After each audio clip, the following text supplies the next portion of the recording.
I got so much motherfucking design on right now. Break it down, bring it back, make it clap. I got 3 old thoughts, new block, wear that thing. Bitches on my line, and you know. Assalamualaikum warahmatullahi wabarakatuh. Hai teman-teman. Perkenalkan, saya Raisa Dewi Ramadhani. Di sini saya akan menjelaskan mengenai materi kolaborasi budaya dan juga penyelesaian sengketa batas wilayah Blok Ambalat.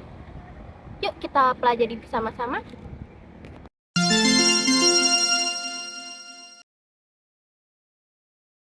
Yang pertama adalah pengertian kolaborasi budaya.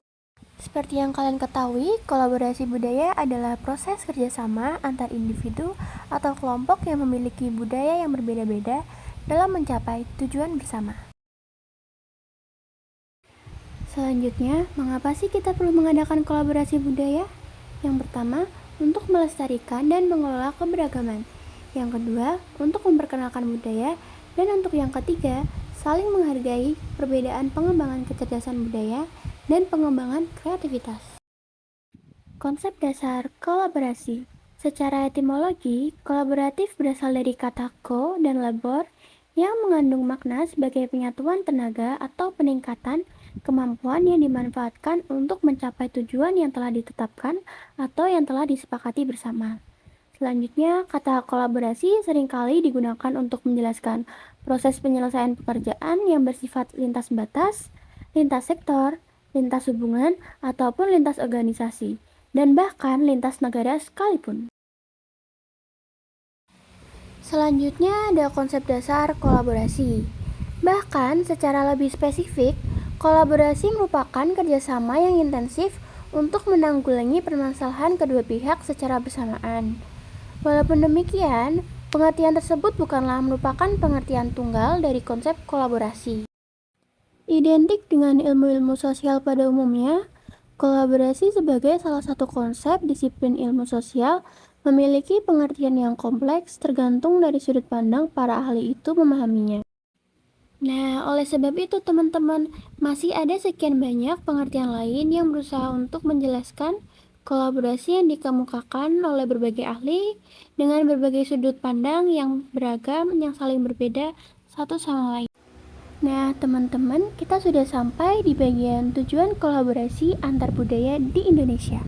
Tujuan dari kolaborasi budaya adalah untuk menciptakan solusi yang inovatif dan bermanfaat bagi semua pihak yang terlibat, serta untuk membangun relasi yang saling menghargai dan memahami antar budaya.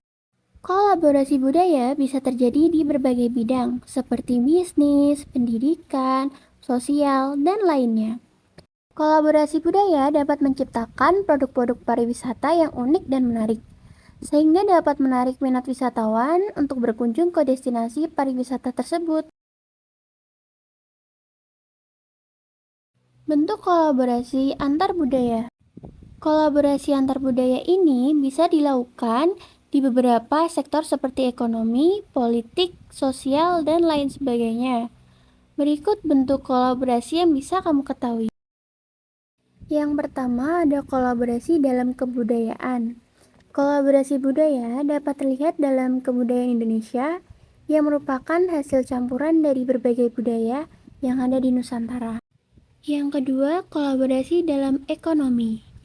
Kolaborasi budaya juga terjadi dalam ekonomi Indonesia, terutama dalam bidang perdagangan. Yang ketiga ada kolaborasi dalam seni.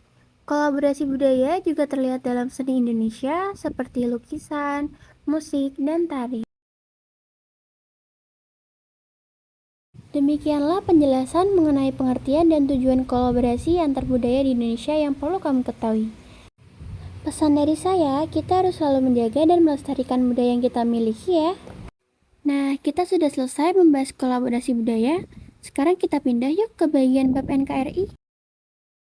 Selanjutnya, kita akan membahas sengketa batas wilayah Blok Ambalat.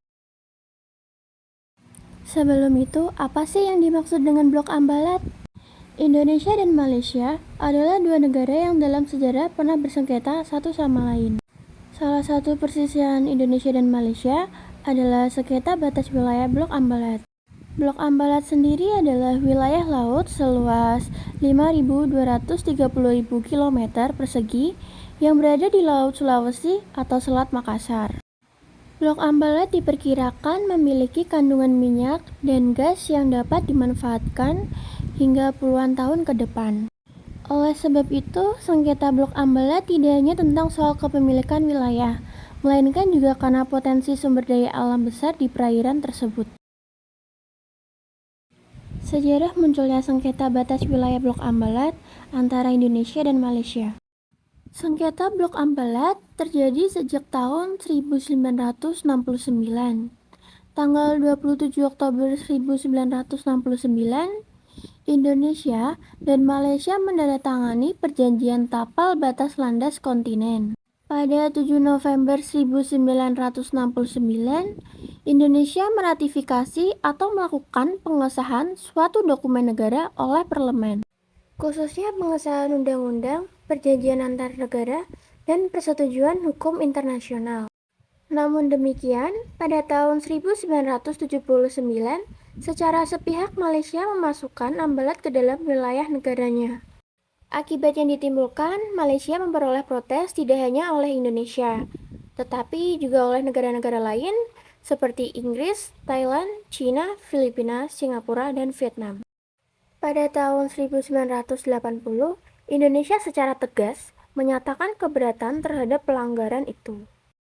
Tindakan Malaysia adalah keputusan sebagai politikus Malaysia dan memiliki dasar hukum yang lemah.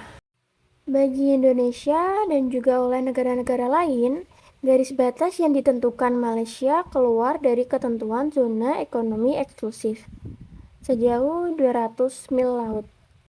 Nah, teman-teman, itu tadi adalah sejarah munculnya sengketa batas wilayah Blok Ambalat. Kita lanjut ke pembahasan berikutnya yuk. Argumen yang dibangun oleh Malaysia dalam melakukan klaim terhadap kepemilikan Blok Ambalat. Malaysia mengeklaim Blok Ambalat dengan menerapkan prosedur penarikan garis pangkal kepulauan atau yang disebut Archipelagic Baseline dari Pulau Sipadan dan Ligitan dari Blok Ambalat pada tahun 2002. Argumen Malaysia terhadap klaim Blok Ambalat adalah bahwa tiap pulau berhak memiliki laut teritorial, zona ekonomi eksklusif, dan landas kontinennya sendiri. Selanjutnya adalah sikap Indonesia dalam menghadapi sengketa batas wilayah Blok Ambalat dengan Malaysia.